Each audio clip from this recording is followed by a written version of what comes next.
Tea పెట్టడానికి కావలసిన పదార్థాలు, ఒక పర్సన్‌కి పెడుతున్నానండి టీ నేను. 1 గ్లాసు హాఫ్ గ్లాస్ మిల్క్ తీసుకున్నాను. హాఫ్ గ్లాస్ వాటరు, టీ పొడి, పంచదార తీసుకోవాలి.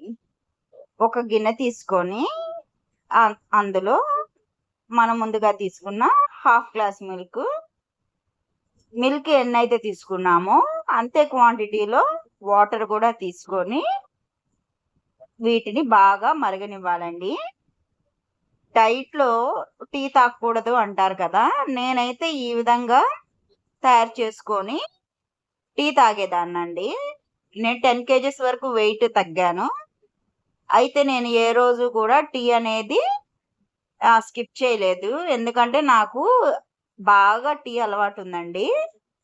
ఎంత అంటే నేనసలు తాగకుండా ఉండలేననమాట. రోజుకి 4 టైమ్స్ తాగే నేను 2 టైమ్స్ మాత్రం ఇప్పుడు తాగుతున్నానండి. ఈ విధంగా పెట్టుకొని తాగేదాన్ని. ఇందులో మరిగిన తర్వాత ఈ స్టేజ్‌లో నేను టీ పొడి 3 చిటికెలు వేశానండి.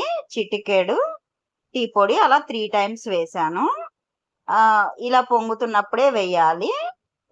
షుగర్ గూడా హాఫ్ టేబుల్ స్పూన్ అండి. నా దగ్గర ఉన్నది హాఫ్ టేబుల్ స్పూన్ షుగర్ వేసి పొంగే టైంలోనే వేసి నేను వీడియోలో చూపించిన విధంగా తిప్పుతూ ఉండాలండి. అలా తిప్పిన తర్వాత మంటని హై ఫ్లేమ్‌లో పెట్టి బాగా పొంగు పైకొచ్చినప్పుడు మళ్ళీ సిమ్‌లో పెట్టడం, మళ్ళీ హై ఫ్లేమ్‌లో పెట్టడం, పొంగొచ్చినప్పుడు సిమ్‌లో పెట్టడం ఇలా చేయాలండి. ఇలా చేస్తే టీకి టెక్స్చర్ అనేది చాలా బాగొస్తుందండి. కలరు అందంగా ఉంటుంది టీ చూడ్డానికి కూడా.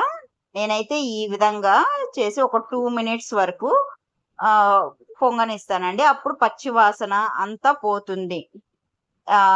చాయ్ పత్తి స్మెల్లు, మిల్క్ పచ్చి వాసన పోతుంది. అలా పోయిన తర్వాత ఈ టీని స్ట్రెయిన్ చేసుకొని తాగుతానండి.